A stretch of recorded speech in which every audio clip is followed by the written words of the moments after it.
This episode is brought to you by Americas Rehab Campus. Get on the road to recovery with the best rehab in beautiful Arizona. Dial 1-833-272-7342. That's 1-833-ARC-REHAB.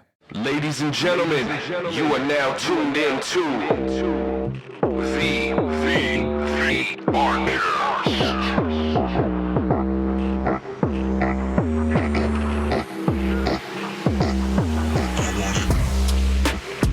What is going on, everybody? Thank you so much for tuning in to another episode of the Arcast. My name is Booda. My name is Martin. Yeah, I got Martin in here with us again. We got to give Martin a shout out, give him some air horns.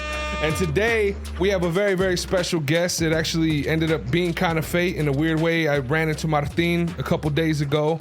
I'll let him tell the story a little bit more, but ladies and gentlemen, I want you to seriously put your hands together, get up out your seat, and give a huge round of applause to our homegirl, Felicia Rangel. Yeah. Full audience tonight. Full house. Yes, sir.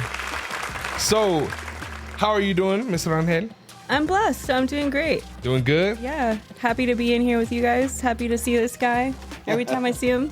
Yeah, so I have some history report with Felicia and her mom. Yeah. But the last time I saw her, what was it, like 3 years ago maybe?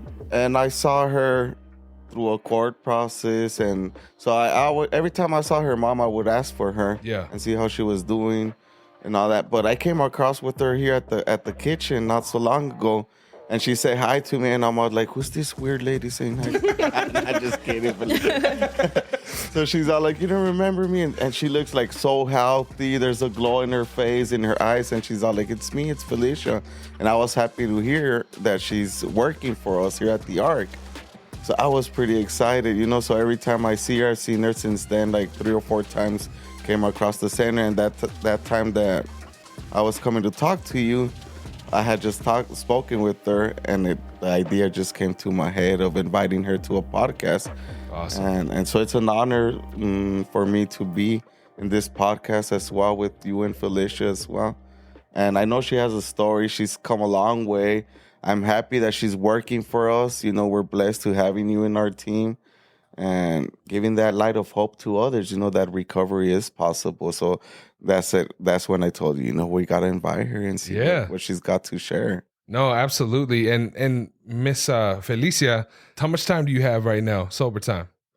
It'll be 3 years, May 9th. May 9th. That's incredible. I can calculate the actual days, but I don't know if you want. Hey, let's do it. We gotta let them know. Yeah. Let's teach the listeners, man. You gotta keep it on. You gotta keep track of everything. Yeah. It's like counting macros. You gotta know that shit. Exactly, right? So 1,079 days. 1,079 days. 1,079. Congratulations. One more for you. I'm gonna give you one more. So, that's fantastic. How I personally feel, right, like there's no such things as coincidences. Did you have any clue that he was working here? I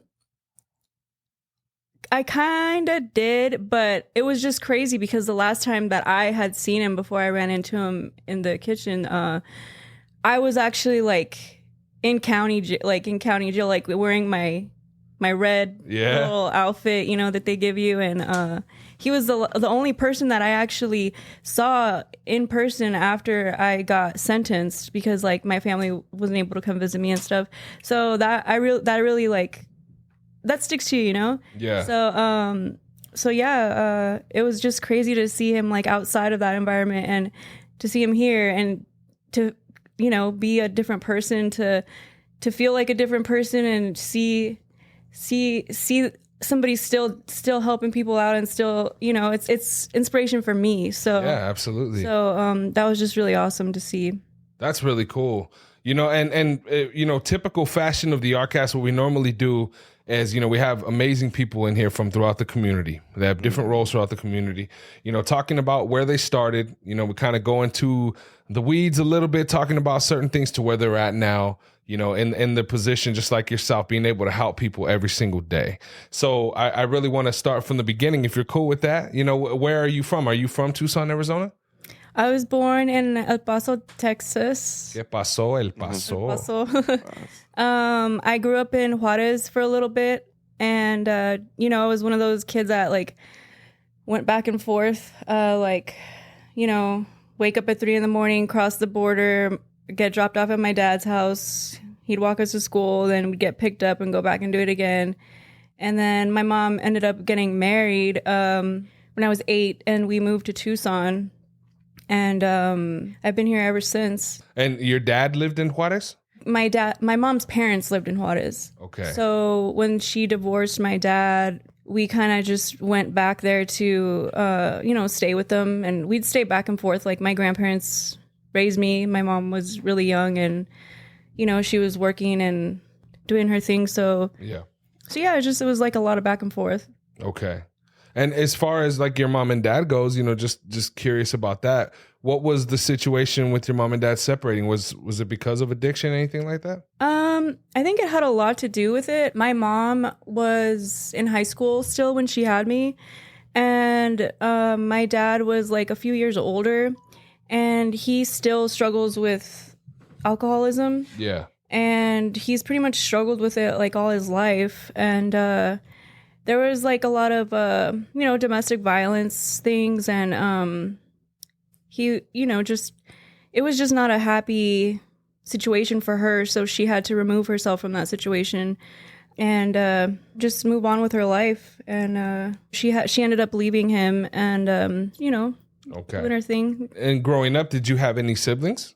Yeah, my brother Joshua, he was born like a year and a half after me, and we share the same dad. And so we kind of went through it together, And then my mom, after she married Mark, I still call him my stepdad, even though they're not married.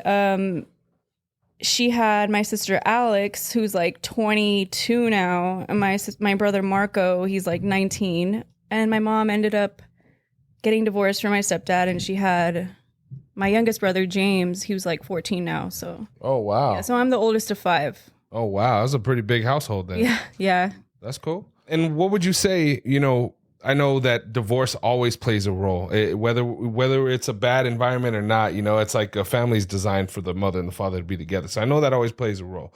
But as far as you growing up and education and stuff like that, did you have a pretty good childhood? Were you doing pretty good in school, things like that? Yeah, I was always really good in school. Up until I got to like middle school, but I was like an honor student. I was always getting awards, Wow.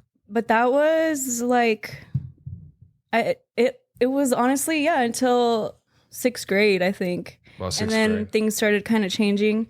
But yeah, it didn't really affect that part of me, just. And just curious, well, for one, to all the listeners, if you hear a lot of noise, there's nobody in your trunk. They're upstairs is doing a group room right now, and you can hear them stomping around. But as far as, growing up was, just to kind of give the listeners a little bit of a background, was there ever any diagnosis or anything that you had as a kid, bipolar, depression, anything like that? No, honestly, I feel like in like Mexican families, it's something that is barely starting to be talked about or like even like accepted. Yeah. Because they kind of look at it as just like suck it up and deal with it, Mm-hmm. You're not really allowed to talk about like, even ask questions like, hey mom, why, or hey dad, why did you guys get divorced? Or hey, why is this happening? Or why is that like, or hey, like I feel angry about this, or hey, I feel like you can't, it's not a part of the life, it's not something that you really are able to do. Yeah. So now, like, I remember like, when I got older, I would talk to my grandma and just tell her like, I'm just depressed, and she'd be like, amárate un ovario, and she'd like, yeah, literally like, tough, huh? Yeah, like just suck it up, and I'm like, and she could do it, so more power to her, but I don't know what happened, like evolution happened where we just got more like, I don't know, or maybe they just were supposed to deal with it. I don't, that's a whole nother. Yeah, it's like the internet and the cable TV and all that shit that they never had before.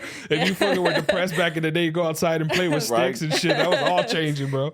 I'll get you a depression, go clean, go do something outside. For real. Man, okay, so yeah, I agree with you 100%. I feel like a lot of Mexican households, it's like this, especially the machismo, that it's a hard thing to get away from, but it's like being a Brillo pad, bro. Like you're not able to be sensitive or compassionate or anything because it's calmate. You know what I mean? Like it's really, really hard. So I think that's a generational curse. Would you agree with that? I agree, and I'm relating a lot just by the little that what I'm hearing, because being raised in a border town, right? Mm-hmm. So our culture is a little bit different, and what happens at house stays at house, right? Yeah. And there's just some topics that you can't touch, or they're just and they're just unknown. It's not nothing against our parents or nothing against our family. They're just like kinda like taboo, and you snap out of it, or it's just like weird because you don't talk about a lot of the things that you were. And I relate a lot to what you were saying. Man, I know you said that it was around the 6th grade when things started to change for you. Was there a situation that kind of led to it, or were you just a teenager? Like, what was going on around that time? It was a combination of everything. Like, oh shit, yeah, it was just. I got a 12-year-old, so I'm just like living vicariously right now. It was just a combo of everything, like because all that stuff we were just talking about, like how you just have to keep it in. Mm-hmm. Well, once you get to middle school, like you have all these other problems, like at school, like with the kids and popularity, and like then your hormones start kicking in, and then like everything changes. You know what I mean? So it kind of all just like bottles up. And For real? Yeah, it's like, and then you start like getting rebellious and start questioning things, and you start acting up, and having attitude, and and like, I mean, everybody goes through it, but when you don't have like guidance, like somebody, at least one person in there to tell you like, hey, it's okay, what's going on, like that, and they're just like, oh, you shouldn't be acting like that, or it's like, it's a little, it just pushes you away more to like go a different route. Did you have a big family? So I do have a big family, but most of them live in El Paso. Okay. Yeah, like all my cousins, like the only family that I have that lives here are my siblings and my stepdad and my mom. And what year did you come from El Paso? 1998. Oh, okay. So you were just a young little girl at that time. Yeah. Yeah, because that's what I'm trying to think is like, I do know that is the generational curse, like we talked about, right? But at the same time, there's also a lot of love in Mexican families that I've seen too. Lots of food. Yeah, a lot of fuck yeah, dude. That's my favorite. That's why you touch the heart with food. Absolutely. It's definitely true. Do you feel like you had a lot of love growing up with your mom and your stepdad and stuff? Like, was there love in your household? There was. It wasn't like the kind of love that like I was looking for, that I wanted to have. My mom, she's battled through a lot of things, so we didn't ever really have a close relationship. I honestly, to be truthfully honest with you guys, I grew up as a young child feeling like I was a mistake. Like I was always trying to please her, to make her want me around, to make her, just because I came into her life and she wasn't really expecting it, Yeah. So like now we have a great relationship, thank God, thanks to, Oh yeah. that. But for the longest time, and especially like when I was younger, it really was different, I could understand, especially the fact that you said your mom was still in high school when she had you, right? I mean, any of us can go back to our high school years, bro, and imagine having a young baby at that age. I mean, we're still at least speaking for myself, I know I was still very self-absorbed and like, just everything you were talking about, the hormones, everything kicking in. Like I couldn't imagine having to raise a life and start a life, you know what I mean? Yeah. And, middle school, going back to the whole education thing, you said you were doing pretty good. You just started rebelling. At what age did you start dabbling in substances? Like, when did that start for you? Was that something that you were ever afraid of? Well, no, actually, I was curious because I would see like my grandfather, my dad, like always drinking, and then, the parties, everybody's drinking. And like, so I just got curious, and I was like, I wanted to know what what's going on? Like, why does everybody love this? You know? Yeah. So my grandpa in Juarez, he had like a little abarrota store, like, you know, one of those little corner grocery market things. And I remember one day he left me and my brother with this guy that would help him out. And he's like, I'll be right back. Don't touch anything, you know? And as soon as he took off, I went and I grabbed a pack of cigarettes from behind the counter. And I went and I grabbed like a beer. And my brother would always follow me along everywhere, you know? So he's just sitting next to me, like looking at me like, what the hell is he doing? You know? But I remember I like lit the cigarette and I started coughing and I was like, ugh, that doesn't taste so good, you know? And then like I took a sip of like the beer and I was like, what? Like, you know, this is horrible. I like, don't get it. Yeah. I was like, I don't understand. But I didn't think like, oh man, what am I doing? Like, this isn't good. You know, it wasn't like an alert for me, like, to stop doing that. And then my dad, we would go visit him over the summer, and I remember he would tell me like, if you're gonna do anything, just do it with me, and you know, as long as you do it with me, you're good, whatever. And I was like, okay. So I went over there with him for the one summer, and we went to Juarez, and because he had a house over there, and we went and I started drinking with my dad. And so to me, it was kind of like, okay, well, if my dad's letting me do it, you know? Yeah. And that's how that started. And it makes you see too how generational curses are passed down from generation to generation. Because I had a friend who, same thing, is, you know, I don't want to be too specific because they'll be able to figure out what I'm talking about, but they had a parent that was like, hey, you can smoke here, you can drink here, whatever. And by the time we were 14, he was already doing lines in his room and all kinds of crazy shit. You know what I mean?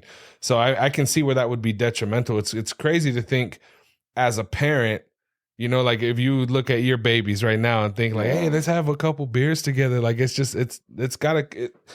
everyone is taught that, right? Exactly. Like somebody was taught that was okay for that to happen.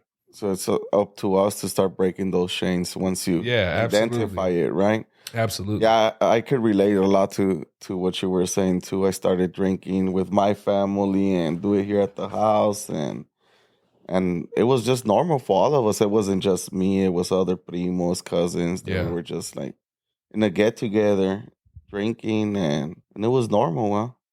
And this was all, you know.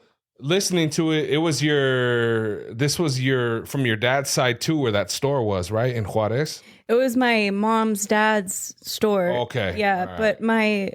But he actually died from alcoholism, and so I had him, and then my dad, who are both father figures to me, you know, and they were both. Yeah.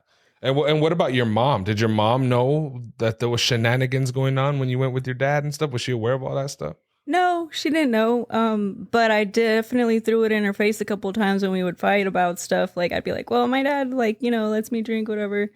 Or like, I would just tell her so that she knew, like, so she would be aware of something in my life, you know, something drastic in my life that was going on. And I don't know, I guess I was just trying to get some type of a reaction from her. Yeah. Attention. I mean, a lot of kids go through that thing. Yeah. I know you said that, you know, you were dabbling in the drinking and things like that. As far as your academics and stuff goes, did they start declining? Like, did you ever graduate from high school? So I got my GED in Texas. I went back to El Paso a couple times in high school to like go live with my dad.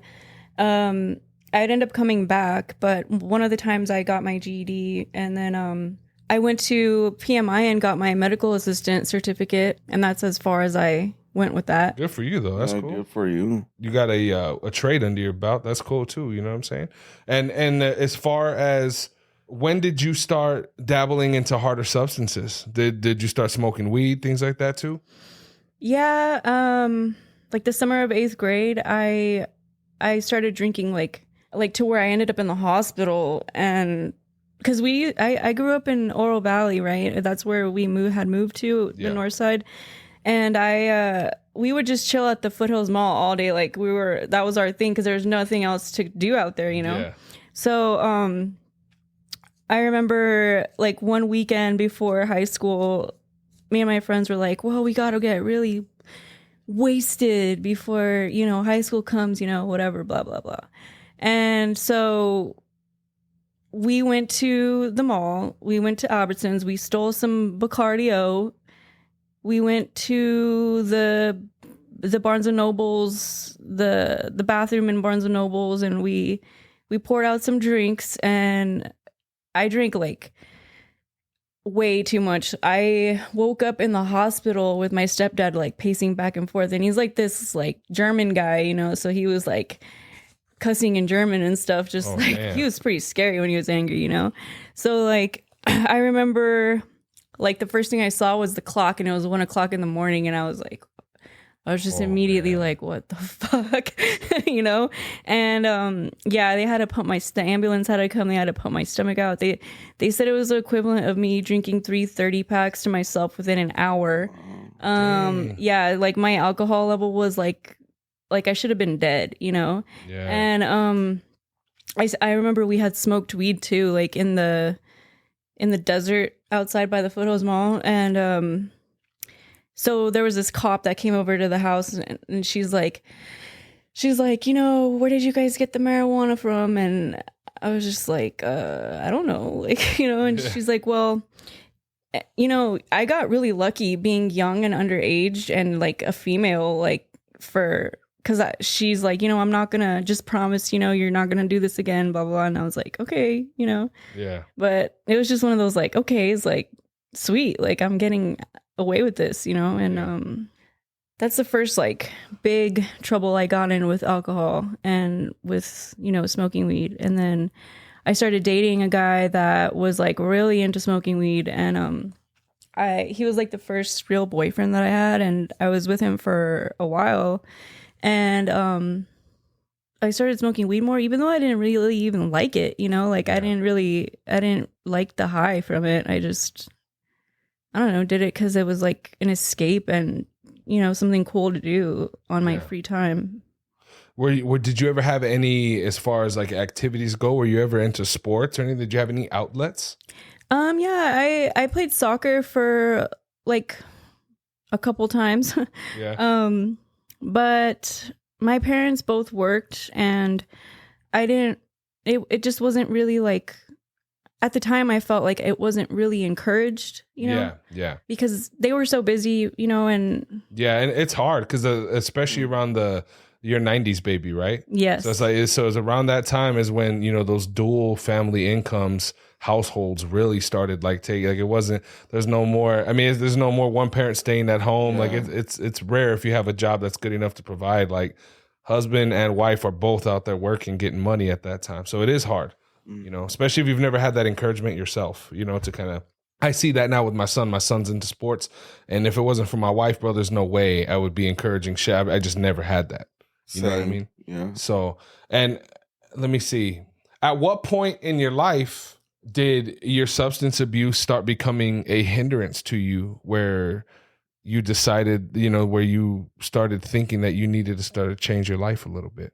So I started doing coke when I was like 16, and I really liked it, you know. Yeah. It was great. Yeah. But then I started working, and then so I would just do more coke, you know. I'd be doing it at work, like, you know. And then my stepdad, I remember, had gotten a prescription for like Vicodins, and I remember like taking one, and I was like, oh, I really like this, you know. Yeah. And so then I had a friend in high school that her mom was like really sick.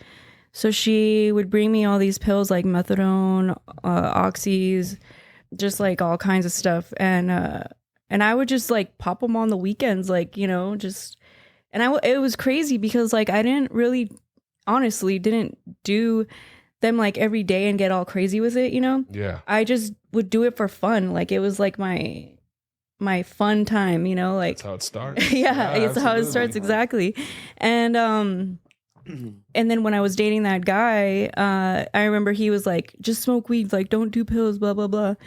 And then I went to go live in El Paso with my dad, and for like 3 weeks I couldn't get a hold of this guy. Like, I was just calling him, and like he would pick up the phone and just hang up, and I'm like what the hell is going on with him? Like, like, this is the boyfriend. Yeah. So turns out he started shooting up heroin and was like a full-blown heroin addict. Jeez. And I didn't even know this until, so I came back, and I remember like he was like, well, I'm really sick right now and blah, blah. And I'm all thinking he has the flu. So I go to the store and get him like some medicine, go to like get him some soup and stuff and bring it to him. That's nice. Yeah. And his mom, I'll come in and his mom's looking at me like, what the hell? Like, okay. And I'm like still clueless, right? And then I'm like, here you go. And he's just like, doesn't tell me anything, and then I did notice he like started acting weird though, like different, like more like, I don't know if the right word is like hostile, but like more like, cause I had a job. He didn't. I would come over and hang out with him, and he'd be like, we'd buy Coke and like do it, whatever. And then one time I was like, okay, yeah, let's just Coke or weed. Okay. Yeah, whatever. And then I get there and he came out and he was like, we have a problem. I got to tell you something. So-and-so didn't drop off that or weed or Coke. He dropped off black tar heroin instead. And I was like, what?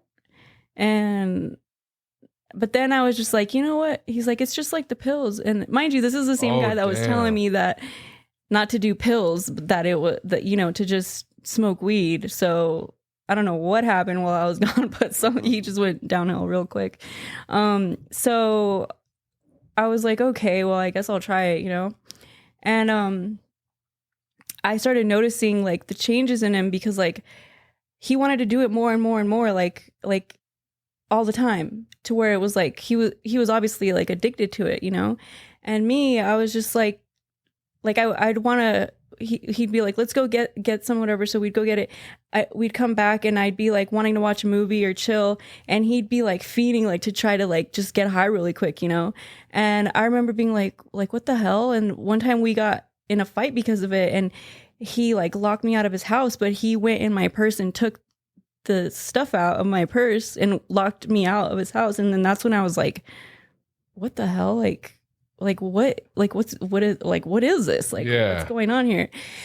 And you had never seen anybody that like addicted before. Yeah, no, I had no idea. And but then I just kind of put it together and I was like, oh, okay, well, this shit must be really horrible, Yeah. But at the same time, my mom and I started fighting a lot more, and her and my stepdad got divorced. My grandfather passed away, and all this stuff started happening. And I just like, I didn't know who to turn to. So I just turned to the guy, and I just turned to the heroin. And before you knew it, instead of just smoking it, he was like, well, here. And he like, put a needle in my arm, and it was a wrap, like, yeah. And I lived with him for a while without even his parents knowing, because their house was pretty big, and his parents were like one of those parents where like he always had friends over, and they were always doing like crazy stuff, and like, they didn't really. Did he have money? His parents did, yeah. Yeah, I had a few friends growing up that had money like that, dude, and they were just like so busy with work. The kids just did whatever the fuck they wanted to do. It was crazy. Yeah. Man, how long was that relationship? I was like 14, I think, when I started dating him. And then when I was like 19, we kind of like separated, because I went to detox. Like, I went to detox. It was when Compass was still around. Yeah. That place was, I don't know if anybody remembers Compass. On 22nd? The one right there on Dodge. On Dodge, where I've been there a few times, yeah. Yeah, that place was rough, man. It was rough. It was the chairs, and it was kind of dark. They had it was like those horror movies you see with like in the hospitals where like people are walking around in like gowns and like blankets and they're like just and their behinds see through. Yeah. Oh shit. They would literally stick, like, you'd be like detoxed or kind of getting better, and then they'd stick somebody that's like throwing up and just freaking out in the room with you, you know, and like it was like I mean, I was young and like 19 to having that experience, right? Yeah, and because a lot at the time, like a lot of people that were in the, you know, they're like older people, you know, and they were like, "What are you doing here? You know, you're so young," and like, but I had already had a lot of friends that died from overdoses, you know, like because the high school I went to, we literally didn't have anything else to do except for like get high, and like, you know, our parents were never home, and like. I mean, I can't speak for all the students and all the kids because there's some that are doing really well right now, but like a lot of them, you know, they just. Yeah, no, I understand. And that's how we say it, though. It's weird because they're all like, everyone's doing it, but then it's everyone that we hang around and it's a big group, but there's also like a bigger group that's doing well, you know what I mean? So when I think I've been to detox like numerous of times. I lost count, but the first few times was not sure if it was named on campus, but there was one on Dodge. There was the other one on 22nd, and the other one I think it was in Benson, and jumping in and out of those three. Yeah, but it was impactful. You know, it did play a big role in where I was like, and I remember the first few times that I like probably the first or second time that I would go into it, it was impactful and scary. So hearing Felicia share her at 19 years old, bro, like going into detox where you see like a big mixture of culture, age, you know, and that must have been very impactful for you to go at 19.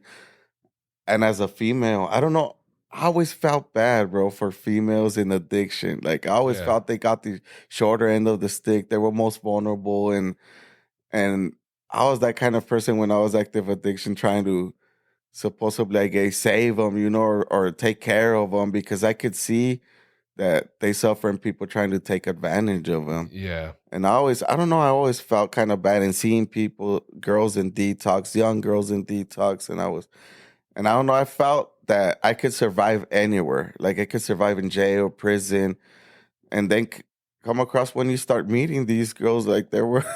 They're tougher and they're shit. tougher than some man. They had more cajones, more huevos than you know. Real. When like if police would come, they would stay quiet. They would hold on to that street codes. You know, I went from one topic to another, bro. But no, it's true though. I guess what I wanted to say is when I used to go to detox, nothing compared to the options we have now for people struggling with addiction. That's real. And I tell these guys that I'm trying to help, you know, I was like, I wish I had the opportunity to come something to the LARC. I've been to some messed up detox places, messed up rehabs, man. And as you were saying, shout out to Mike to taking like the task into trying to divert this hotel, you know, just being an outside setting like a hotel, like a suite, into a rehab. The detox here, you get your space, like it's a pretty nice detox. Yeah, for sure. Never had this opportunity, man. Never, like they all were like hospital setting environment, you know. Yeah, for smell sure. Nasty. Yeah, no, for sure. How was it there at Campus when you first got there? It was rough. Like it was cold. It was there was a bunch of people walking around like zombies with their blankets, you know, and then like just like shivering or like screaming, or, you know, like it was just different. But at the same time, I was like coming down from drugs, you know, so like I was kind of in like a little cloud of my own to where it didn't really hit me yet. Like I didn't wake up until this last time I got sober. But at the time, when I was younger and all those other times before that I thought I had, you know, woken up. Now looking back, like I didn't really wake up. I was still like, I could see the world, you know, I could see, but I couldn't, it didn't like hit me, like, you know, and the difference was that I found my faith again. I found my hope again. And it was God, honestly. It wasn't, before all the other times I tried, it wasn't ever revolved around, you know, my higher power. It was around myself, or around methadone or Suboxone, or around, you know, trying to make my family happy, or, you know, trying to, I don't know, it just wasn't enough, you know? It wasn't like a complete surrender. Like you wanted to go just not to feel sick, but deep That's back real. in your head, you still wanted to get high, right? Yeah. You still wanted to get high, maybe. I still felt that void, that sadness, that, Yeah. you know, all that, you know, things like grief, things like anger, things like, you know, I still felt those things and was carrying those with me, even though I was like burying them or doing a better job of covering them up.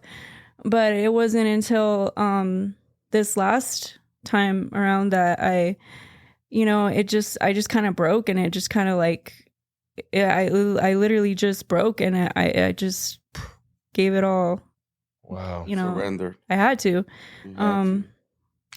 But yeah, it's crazy now. I haven't even realized that until just right now talking about it, you know, that realization of like thinking that I had then, you know, and all the other times in between that I got sober, I really wasn't like awake, you know. Now I'm awake. Like now I'm wide awake, but it's just crazy. And you see it's crazy because, you know, working here and working around people that and even driving down the street, you know, because it's Tucson and there's going to be people all over the place. You see everybody is just asleep. They're asleep. They're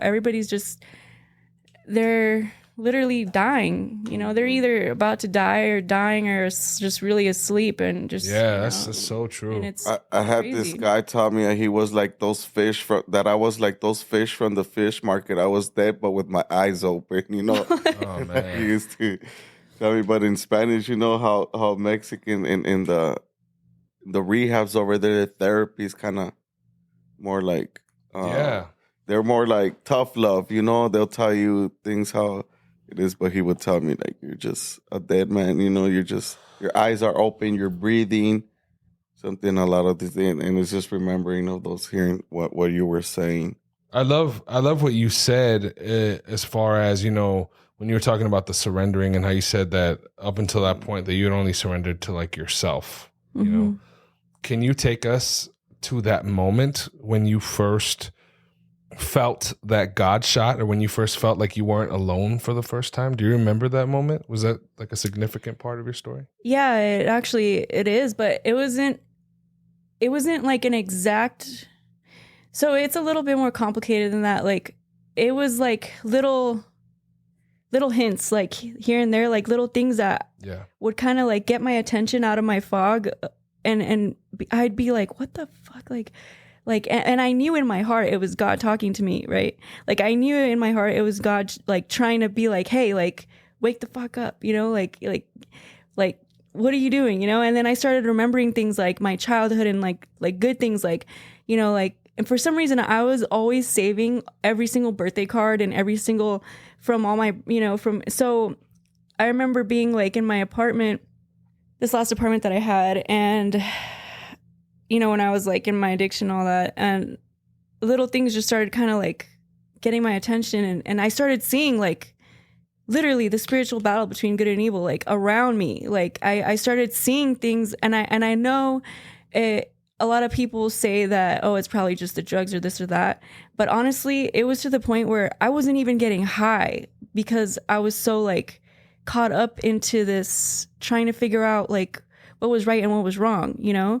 And I feel like in a way that was also God like pulling me out of it. Like, you know, because otherwise I would have been more focused on like the getting drugs part, you know? Yeah. But it was just like, it was just a lot of little things. And I'll give you some examples. So one time I got this, and it happened to be Easter, right?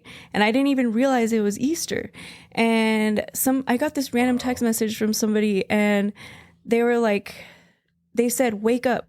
It just, I don't even know who it was. Like, it just was like some random number, and it was like, wake up. And then I remember realizing later, like, it was on Easter, you know, and it was just weird. And then it got me thinking, oh, Easter, oh God, you know, oh, you know. And then I started reading through the birthday cards that I had, and my aunt and my stepdad's mom, they were always really, religious and really, you know, and my tia, she's always been like I love her. She's always supported me and always been there and always talked to me and said, you know, God has a plan for you. God has a plan for you. Like all this, you know, praying for me. And I started reading all this stuff and I started realizing like, he's been there all along. Like it's been there my whole life. Like I just didn't know. And so I remember like getting a Bible and I started reading it and then I felt like it was like talking to me, you know, and I was like, wow, that's so powerful. And I was like, and I remember telling God, like teach me, like, I don't know, like, teach me what to do. Like, you know, I want time to read the Bible. Like, I want time to know, like, you, like, to know, like, you know, because I started realizing, like, wow, there's directions in here for everything, you know, like, and so I walked away from that apartment and I walked away from everything. And I remember I still had like pills on me because at the time I was doing fentanyl. And I remember I just didn't even care about the pills. I ended up leaving my purse in a parking lot at Walmart somewhere. And I was just trying to walk away from everything. And I remember I walked to like a church but then I felt dirty. Like I couldn't go in there because it was a Catholic church. I was baptized Catholic when I was a baby, but I wasn't brought up like, you know, I didn't do the whole catechism thing or anything. Yeah. And when my mom had married my stepdad, he was Christian. So we went to Christian church and I remember like just standing outside the church and feeling like I wanted to go in there, but like I couldn't, you know? So I remember I stood outside and this gust of wind came and I swear to you, like it just knocked me back like this, like, and I just went like this and I felt like something hit me, you know? And I was like, okay, so I'm on the right track. So then I ended up going to detox. The cops picked me up. I went I could have gone back to my apartment, but I was just like, you know what? Whatever, like I'm done with that. Like I don't want to look back. Like I can't, like I wasn't sure what I needed to do or how I was going to do it or whatever, but I was just like trying to follow the opposite of what I had been doing, you know? And so I remember I got to CBI and they weren't really taking me seriously because I was kind of like, you know, I mean, obviously I was sick, like I hadn't really worried about getting high for days. And so I wasn't probably like feeling good or whatever, but I was just like wanted help, you know, I just remember like wanting help. And I remember I was like panicking because like they didn't really seem like they wanted to help me. But then at the same time now I'm like, well, understandably so, because they're probably like, who is this chick? Just like, you know. So I remember sitting in there and then this guy, some random person was sitting in there and he goes, pray behind a closed door. And so I remember like a light bulb went off in my head and I was like, okay, I'm going to go in the bathroom. Can I go to the bathroom? So I went in the bathroom and I shut the door and I got on my knees and I just like started crying, you know? Oh God. And when I walked back outside, that guy was gone. And I don't know what happened to that guy, but it was just weird, you know, like just weird little things like that woke me up, that showed me like, wow, this is real and this is not a joke. And like there's I want to be a part of the light, not the dark, you know. And I'm done with being in the dark, and I have like a light inside of me that even though it was just like a little spark that was left, like, and I just wanted to keep feeding that, you know. And I don't know, it's just crazy. I think that's absolutely beautiful. They say we all have the ability to turn on a small light in the dark room. And just the same way, you know, going to your past, talking about, you know, the relationships and things where you were surrounded around this darkness, and how more darkness comes to you as you attract it. Like, as you started listening to God's voice, more things started coming to you as well. Like that gentleman could have been an angel for all you know, right? And for anybody listening, you know, if we ever get a chance to rebrand or change the name, one of the things that I've always thought would be an amazing name for this podcast is Crying Out. Because every single story of every impactful testimony of anyone who's ever came in this place, it always starts with them crying out to their higher power. Like, And it says that, cry out to me. You know, I wish I knew the scripture off top. That's going to have to be the next one that I memorize. But I think that's an extremely beautiful and a powerful part of your testimony. And I hope that whoever's listening on the other end, because they say we're two or more gather, right? He's there with us. Yeah. I hope that whoever's listening on that other end, man, is that they felt that. You know what I'm saying?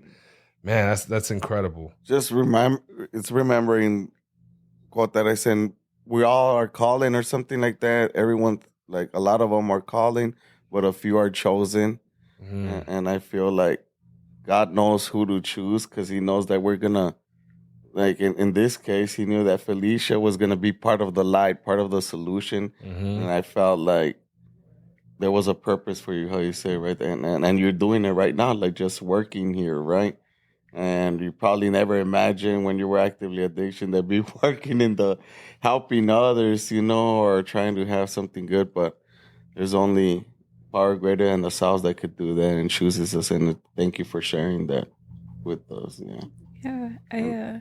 I was, one of the reasons I was looking forward to coming and sharing about this is because I know that not everybody's going to agree or know what I'm talking about. And trust me, like I felt that way myself before. I've been to, you know, where I was like still had doubt and like all this stuff inside me, but I'm only speaking like my truth and what I feel.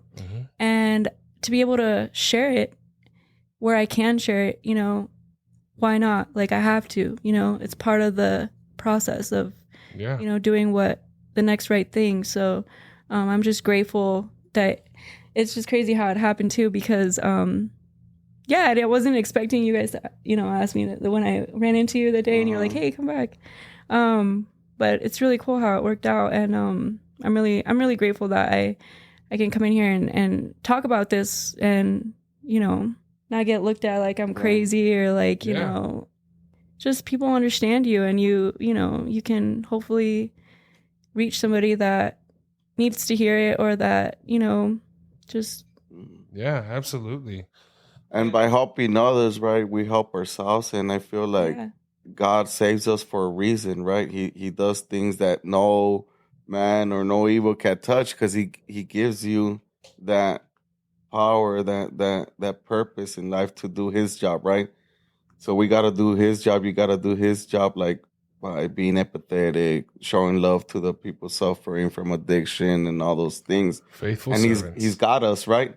He's going to take care of us as long as we do his work, right? And I feel it doesn't have to be all the time about preaching a Bible, because we could be somebody's Bible. We could be somebody's God without having to shove God down the throat, right? Yeah. Once you open that question and be like, what helped me? Hey, this is what helped me. This is what happened, you know? But in the meantime, like, find something of your own. That's the beauty about being just a peer support, you know, the special sauce for treatment, having that empathy and being that hope for someone. Something that I know when I'm having a downtime, when I'm feeling like down or struggling, anxiety, depression, because I still do, you know.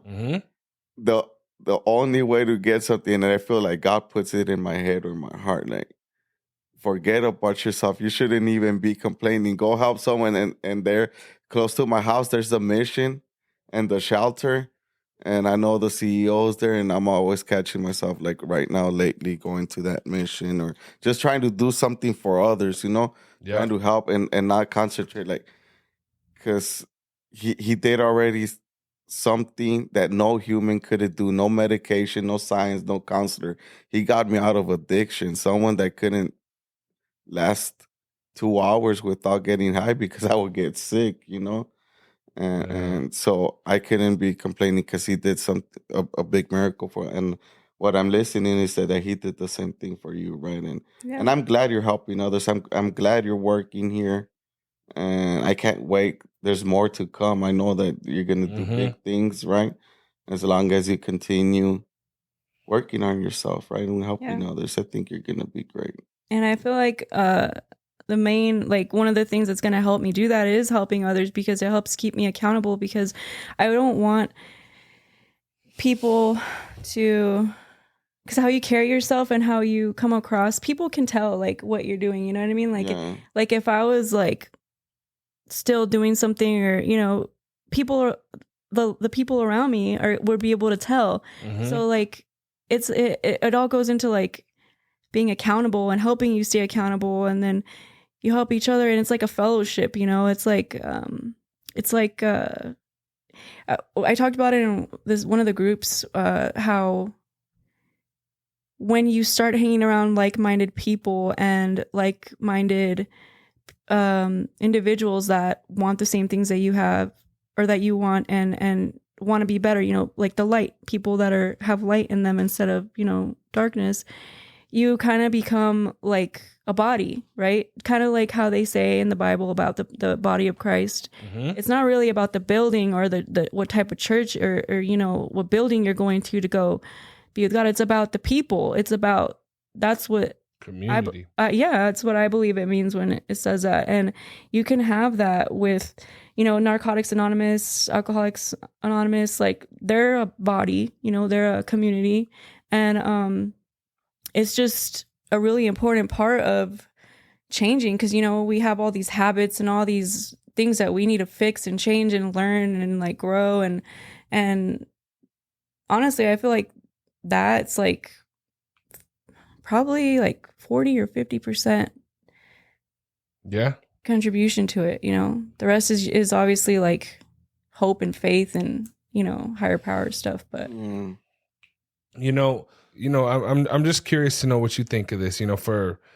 For anyone else, for anyone who's out there, right? If you think of a young lady like yourself at that age, when you'd first entered treatment or whatever, when everything was chaos in your life, is there any type of advice or anything that you could say to them to offer them hope when they see none? I would say that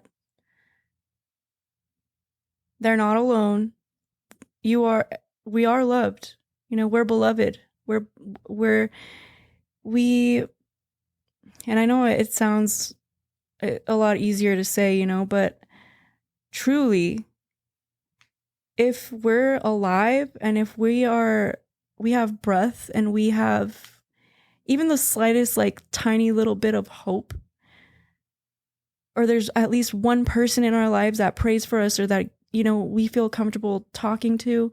It doesn't have to be our parents. It doesn't have to be, family member. It could be anybody, a teacher, a friend, that right there is love, and as long as we have at least one little piece of love, or somebody in our lives, or something that we can hold on to, just the hope isn't lost. So just try to hold on to that and water it and, go towards that, because that's your spark. That's your light. That's beautiful. That's beautiful. It was powerful. Yeah. Water. I like when you said water, because it's a seed, man. As long as you nourish it, it grows, Yeah. Hey, Felicia, I know we jumped to the part where you say that you were getting all these signs, but I feel like we left the part because I know a part where, for example, what happened when you went to prison, like before all that? Because I remember I met you. I mean, I saw you at the court, right?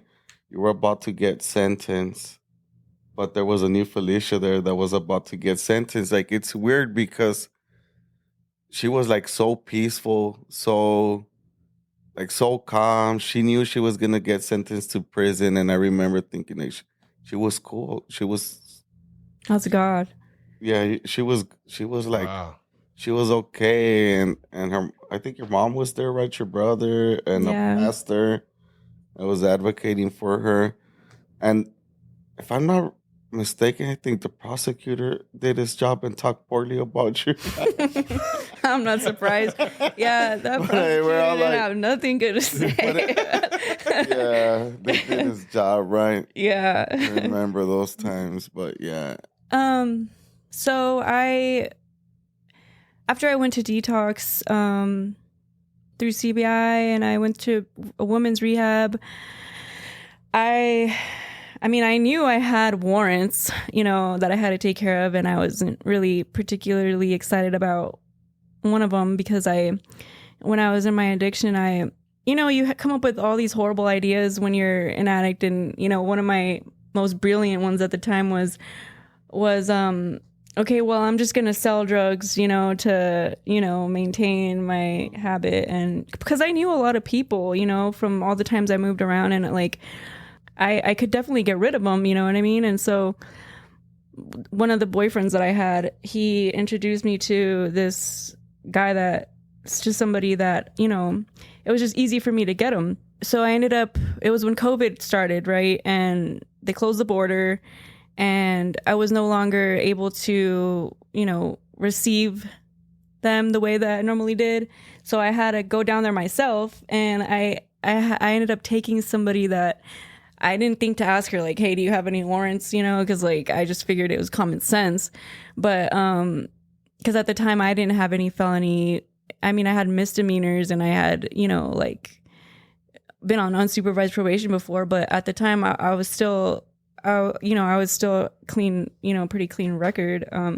So I went down there, and it just was all bad from the start. Like, but to make a long story short, because I don't want to get into that too much, but the car that we went in ended up getting taken by the Mexican side, and so I ended up having to get a hotel and get a taxi and whatever, and meet up with the guy from Mexico that I knew, that he had came down from wherever in Mexico he lived, and he came down to meet me so he can, I could pick up whatever. And the girl that I took with me, so she had a certain amount, and then I had some. We ended up just walking across the border with it, and so she went first because I wanted to keep an eye on her, And so this lady asks her, what's your name? And she tells her, and then the lady's like, all I hear is the lady ask her, like, so do you have warrants out of Pinal, Maricopa, and like all these counties, dude? And I'm like, are you kidding me right now? Like, I was like, oh my God. I was like, now I'm thinking, well, this is just what needed to happen so I could wake the fuck up, Yeah. But at the time I was like, more signs everywhere. At the time I was like, this fucking, like, I was like, who does that? Like, who decides to go to Mexico with freaking like warrants, you know what I mean? Like, so anyways, I was like, you gotta be kidding me. And then so the lady's like, so what are you doing here? And we had a plan, right? Like, if anything were to happen, like, you don't say you know me, and I don't say you know, like, you know what I mean? Like, just stick to the plan, bro. And this chick like turns around, and she's like pointing at me. She's like, well, I'm with her. And I was like, oh my God. They didn't even ask me like my name or nothing. They just pull me back into the secondary little area down there, and no Gallus. hate that place. And I was like, damn, she's gonna tell him everything. Because she started crying, dude, like crying, shit. like she just freaked out. And I don't know why, because she could have literally gotten away with it, because she had an amount on her that she could have just kept it hidden, you know what I mean? And I didn't, because mine was more, and I had to have it strapped to my chest, so I had no chance, bro. Like, if they searched me, I was going down, Yeah. I was like, fuck. So so they had her in the back room, and they are, where they check you or whatever. And I just remember seeing like these girls go in there, like these female officers, and they go in there with gloves, and I'm like just thinking, just stick to the plan, like remember what I told you, like, and so sure enough, I'm pretty sure she just got too scared. And I mean, understandably so, if you have a bunch of warrants and blah blah blah. But yeah, she ended up giving it to them, and I think it was like 8 ounces that she had, and she ended up giving it to them. And then of course they asked her, like, where did you get this from, blah blah blah. Oh, well, it's her people, her blah blah blah. Fuck, man. So yeah, they still hadn't even asked me what my name was at this point, dude. And so I'm all thinking, should I pull that I have rights line, or should I should I, like, I don't know what to do right now. And I don't fucking know her, bro. Yeah, so she was crying, and then I was just like, damn, dude, like, what the fuck? And then the officer came and asked me to stand up against the wall and put my hair back. And I'm like, oh, she had told him because she was the only one that knew where I had it, you know? And so he was trying to take pictures of like the upper half of my body. And I was like, yep, she told him, like, you know, because like he was like, you know, I'm like, why else would he want me to like stand up straight? And I was like, damn. So they took me to the, you know, to where they're going to search me or whatever. And then I was just like, yep, I'm done for, dude. Like I thought for sure I was going to like prison that day. You know, I didn't know how it went. Like I didn't know what the process was. And, because COVID was going on, you know, the only people that were U.S. citizens were allowed to go back and forth. And that was part of the reason why I had to go down there myself. But the officer, you know, just ended up being like, okay, well, he's like, here's the paperwork. Here's my card. You'll get the paperwork in the mail or whatever. And I was just like, I was just like, oh, man, like, you know, like, whew, let's go. But then I don't know, that girl asked to go to CBI or get taken somewhere, which, yeah, but that's what happened. So then I ended up dealing with all that when I was, you know, clean and trying to take care of everything. Everything was on a delay, huh? Yeah, it was all delayed. Yeah. And so 2 years later. So you got to go home that day? Yeah, I got to go home. And, yeah, I was shocked, but I was like, dang, thank you, COVID. Yeah.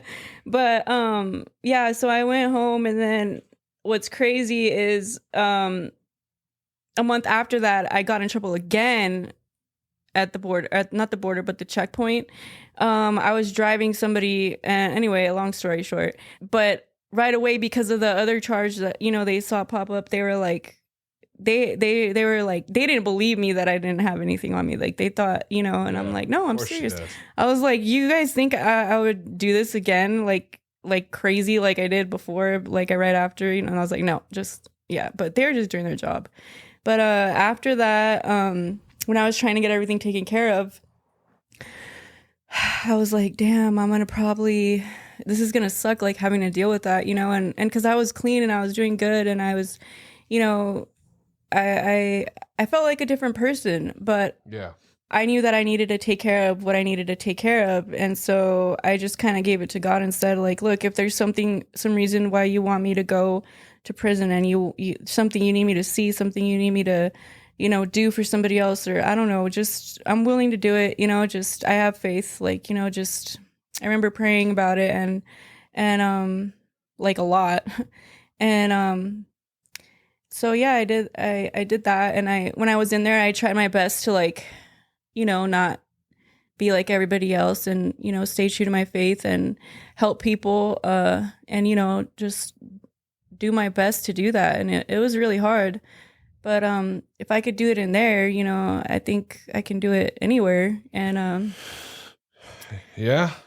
I mean, I hear what you're saying as far as your story, and I've seen with many different circumstances and situations and stuff in my life and my family's life where there's been a huge obstacle in the road, and because of the grace of God, they were able to get through it unscathed. You know what I'm saying? And that's just a testament of His power right there. Because anybody else is like, "What the fuck? I'm gonna go to prison. I'm gonna do that. I'm gonna do that." That's the only peace that God could give you right there to go through that. You know? And she was very peaceful. I remember going through, because I was there on when she got sentenced, and she was all calm, like ready for it, huh? Yeah. Mentally, emotionally, spiritually, probably were just wanting to get it over with, huh? Yeah, I definitely wanted to get it over with because I wanted to move on with my life, you know, like I was ready. I felt like I had already moved on with my life, but I still had this one thing that happened years ago that I was barely dealing with now, you know, and so. How long did they give you? I think like 3 years or 2? It was, I only ended up doing like a year and a half. Yeah, because one of the years ran concurrent with the 2 other years. Oh, okay. Yeah. And you got out a year ago, or not even a year ago? September 20 or 19th or something like that. It's incredible, man. And like, you know, speaking to you now, you know, being here doing all of these amazing things, how have the relationships in your life changed now, you know, where you're at now with your family and things like that? Well, I actually have relationships now, you know, like I actually genuinely have good relationships now, or at least working on it, you know. But it's great to have, you know, trust and genuine love, like, you know, and to just see people not worried about you, like not and actually tell you that they're proud of you, you know? Right. Like that goes a long way, because like I never thought like my mom would ever even like let me have a key to her house, like let alone help me by letting me borrow her car to get to work, you know what I mean? Like that, it says a lot, because there was a time where like I didn't think I'd ever have that kind of trust back from her, you know? Man. So it's really amazing. It's a really beautiful feeling, you know? It adds to that peace that you... Absolutely. I was talking to a friend yesterday, and early in recovery, but he was telling me that he struggles leaving like the old friends, you know, and leaving like my people. And I was like, there's more people to me. When right now it reminded me when you said about building relationships, I'm all like, there's other people to me. There's a whole world out there to live, you know, where you could make these relationships of people that we don't usually hang out with. You know what I mean?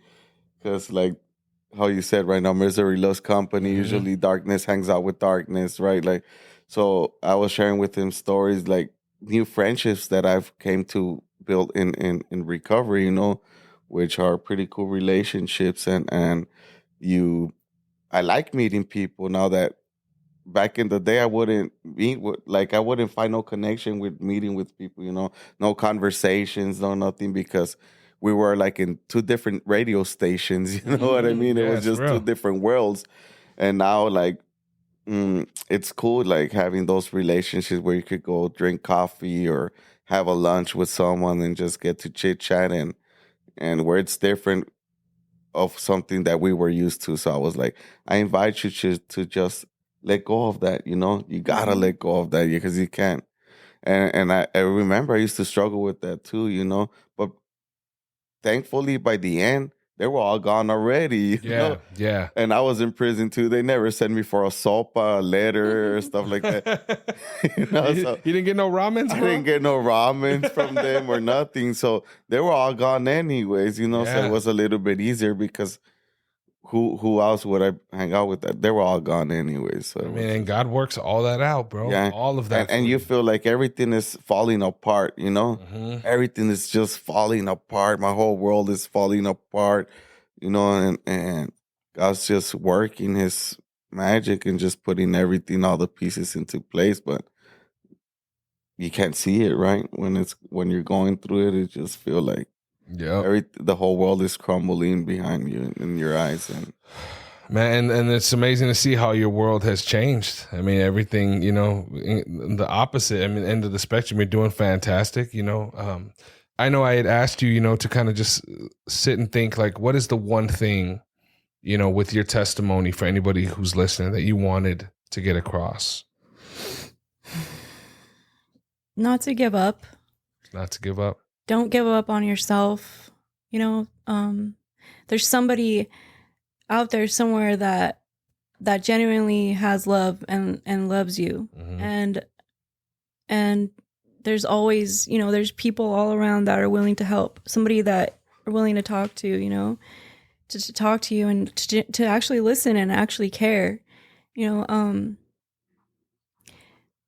the best thing in life is love, and I believe that God is love. Like, you know, that's the main, that the most important of these is love, right? So love conquers all things. Yes, and just know that you are loved. The people sitting in here right now love you. Yes, absolutely. Yeah. Absolutely. You know, I really, to everyone here, you know, all the listeners, you might not get this, but, you know, to both of you guys, you know, thank you so much for for coming through. And I know right now as a community here, we are going through some major changes. You know, there's a lot of different things happening. Shout out to our brother Alan Percy. If you're listening to this episode, man, he came in a few weeks ago and he said, before every major breakthrough, there is a breakdown. And I can't help but feel with the people that are here right now, you know, that God knows what he's doing and he knows who he wants. Right. And it just makes me feel more confident in everything, you know, going on. And your testimony, I know you're a sister of God and you believe in him. And I got my brother right here. So it has been a true honor to have both of you in here and to be able to have this conversation, man. Thank you guys so much for coming through. Yeah, no, thank you, Booda, for all that you do and having this podcast still moving it along and inviting people to share these stories. Absolutely. Whatever we could do to assist and spreading this message of hope right in the community. Absolutely. Absolutely. Ladies and gentlemen, give it up. Give it up. Give it up to our homegirl, Felicia. Once again, man, for all of the listeners, for everyone who's out there, we're available everywhere. You know, if you, a friend, a loved one wants to come on and share your testimony, the show notes of the episode are going to have all the links to the LinkedIn. You can get in contact with me directly on there, you know, but just thank you guys for the continued support. You know, if you guys have any positive affirmations you want me to give to Felicia or Martin or anybody that we've had, hit me up in the email. I'll make sure that they get them. But until next time, you guys have an amazing week. Much love. Take care of yourselves. Take care of each other. And God bless. Peace. What's going on, everybody? This is Booda from the Arcast, and I just wanted to thank you for checking out this week's episode. It means a lot, and if you could share it with a friend or a loved one, somebody you need in recovery, or maybe somebody who just needs that little bit of extra positivity in their life, we'd greatly appreciate it. If you would like to join us here on the Arcast, either in the studio live or online, hit us up. The links are down in the show notes of this episode, and on there, you can find direct links to our main website here at Americas Rehab Campus and all of our social media platforms. Follow us. We keep the posts positive and motivational, focused on recovery, health, and wellness. As you know, in this modern day and age, we need as much love as possible, y'all. And as always, if you or somebody you know is in need of substance abuse treatment, please don't hesitate to give us a call. We're open 24 hours a day, and our direct phone number is 1-833-272-7342. Once again, that phone number is 1-833-272-7342. I hope you all have a beautiful rest of your day. Much love and God bless. Peace.